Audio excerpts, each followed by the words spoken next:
Welcome guys and girls to this day's video where we are making a kind of review of my 2017 Apollo RX 36 Xtreme, which has served me proudly for 1 year now.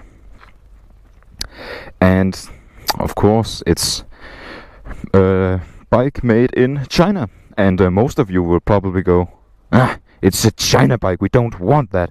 It's gonna break, it's gonna rust. No, not true. If you take care of your bike, it will take care of you. I have owned this bike for a year and haven't had any problems. Apart from when I actually bought it, I had some problems, and I'm gonna tell you about it. Well, one day there was a guy named Motorrider DK. He visited a bike dealer and saw a beautiful green bike. He knew he wanted it and he bought it. The end. Actually, there's a lot more to this story. I'm gonna tell you. I came from a 50cc 4-stroke scooter and I visited a bike dealer, and yes, I saw this bike for the very first time. I actually had no idea that this model existed, but I found out and I talked to the dealer about a lot of things about this particular bike, and one of the first things that made me very happy was I found out that it was a 4-stroke. And if you have seen my other videos, you will know that I prefer 4-strokes over 2-strokes, and I'm not hating on 2-strokes. 2-strokes are also very good machines, and I have had a 2-stroke recently sold, but I actually had 2 bikes and I still have it. It's just it's at the dealer and he's helping me sell the bike.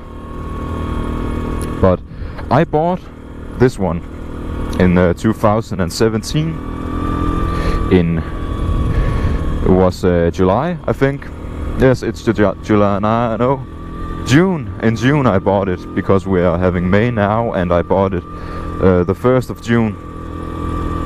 So I bought the bike, 17,000 Danish kroners or crowns, and I got home and I was so happy.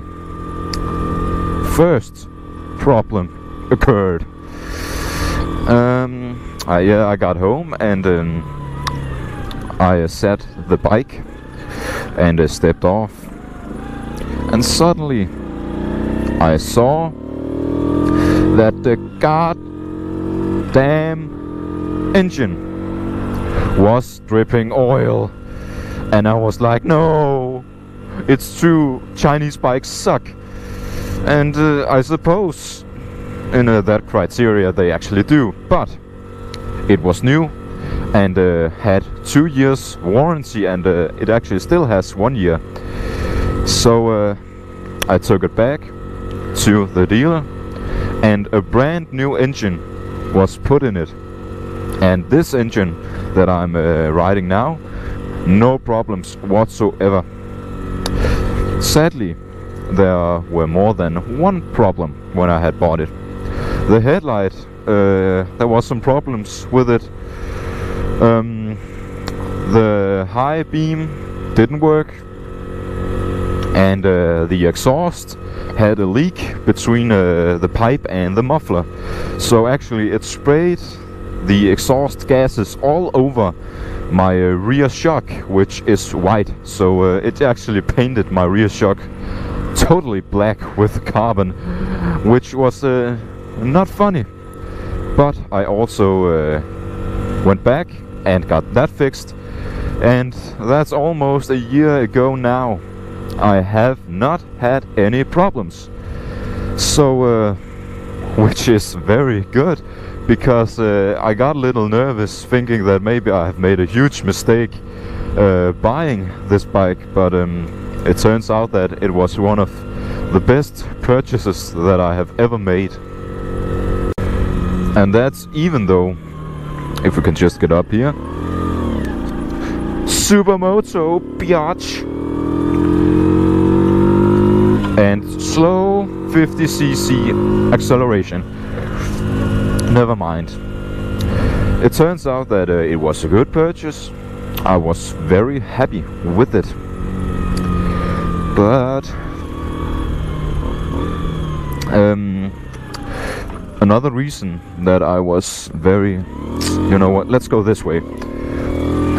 Another reason that I was not too sure about if it was a good idea is because I actually talked to a lot of people before I bought this bike, because I knew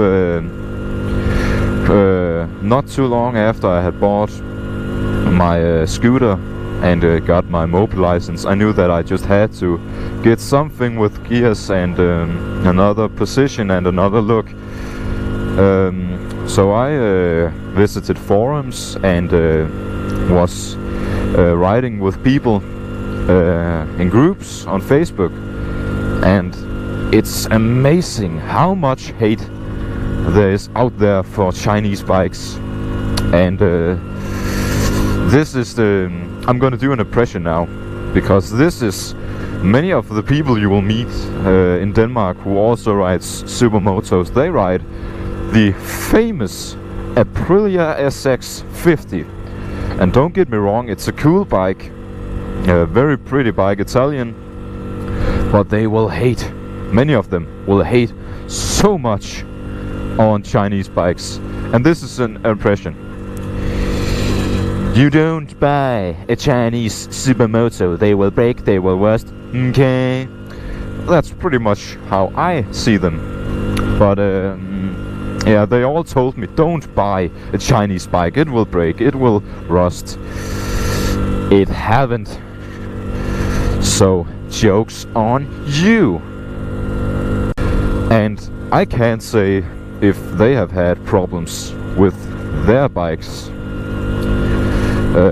Maybe they owned Chinese bikes before me and have had problems. I haven't.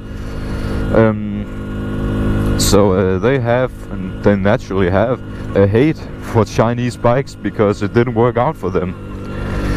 But it did work out for me, and I'm very happy with my purchase. And I'm just gonna say it one more time. When I have overtaken this dude on a bike,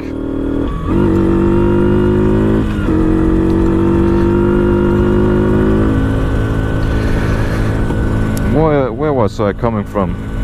Oh yes, a good thing to know when you are getting a bike like this, or any Chinese bike, is it's a good thing to know how to work on your own bike, because if stuff breaks down, which it haven't really done for me, I have had to make some adjustments. I have adjusted the clutch and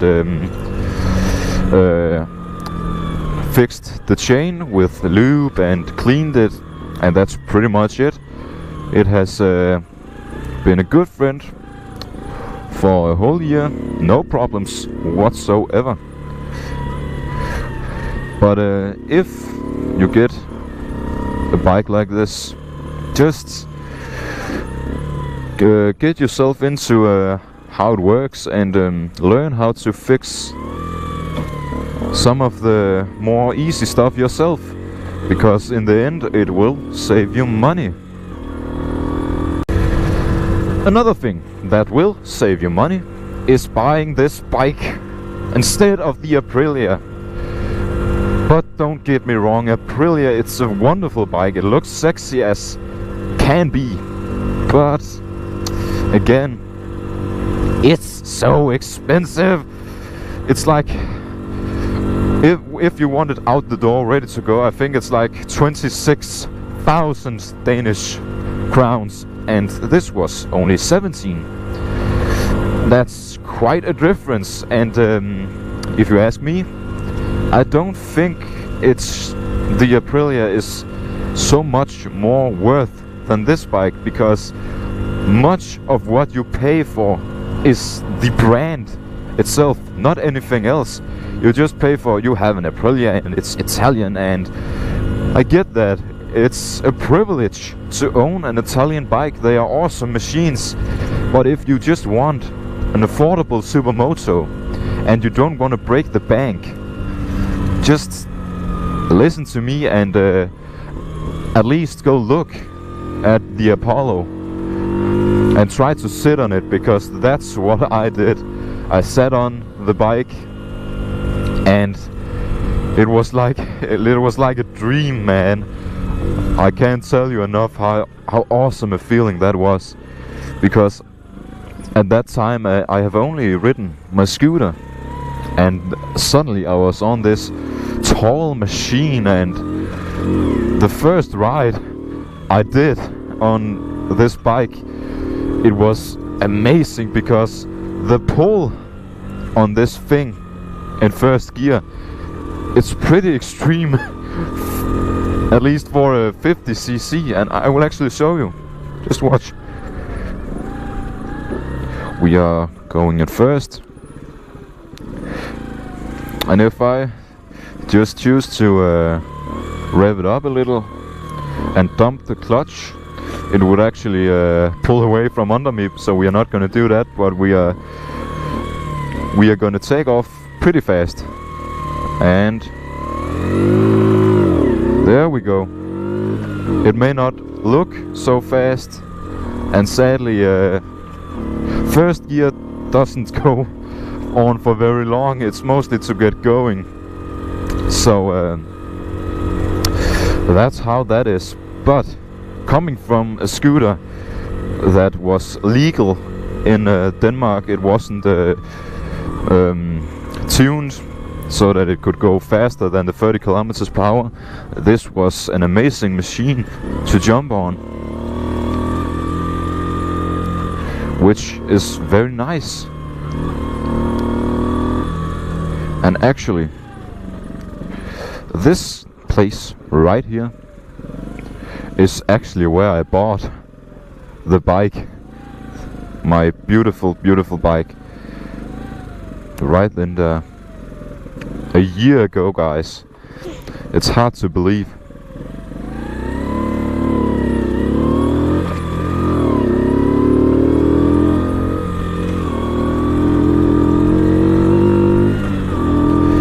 But what it boils down to pretty much is, should you buy this bike over the Aprilia or any other Italian bike? And I have to be honest with you, I can't tell you that, because it comes down to what you want. But I wanted a 4-stroke supermoto, and the fact that you can get it in green, which is my favorite color, is just awesome. But you know, guys, just get whatever bike you want, because it's your choice, and no one should tell you what to get. Get the bike that you are happy with, or you think looks so great. Actually, that might be why I really want a sports bike. That's just the looks of them. I don't think it's uncommon knowledge that sports bikes are not the most comfortable bikes in the world, and they are not the best suited for street riding. But I mean, just look at them, they are so gorgeous. So when I'm able to get an actual motorcycle as opposed to this 50cc, I'm probably gonna get a sports bike, just because they look so awesome. But who knows? Maybe I'm gonna get a naked bike. And for those of you who don't know, a naked bike has nothing to do with nudity. It's simply some kind of a sports bike inspired motorcycle which has no fairings. And to many people, that's a very, very good bike. But again, it boils down to what you want. This bike was an amazing purchase for me, and I haven't regretted it once. And another thing, you guys and girls, because it actually turns out that much of my audience are females. So welcome to the channel, biker girls. It's cool, there's room enough for everyone. But nevertheless, if you have any ideas whatsoever, anything you want to see, anything you want me to talk about on this channel, leave a comment down below, because I'm starting to run out of ideas. Not really. I have many ideas, but I also want to keep my crowd interested in my content, you know. So if you have any idea to what you want me to talk about, you want me to show some things on the bike, or tell you how to adjust the clutch on your bike, I don't know, leave a comment down below, and I will make that happen, probably. But there's not much more to it. I want to say thanks for watching. If you have enjoyed this video, consider liking and subscribing, and I will be back with more future content. This is Motor Rider DK signing out.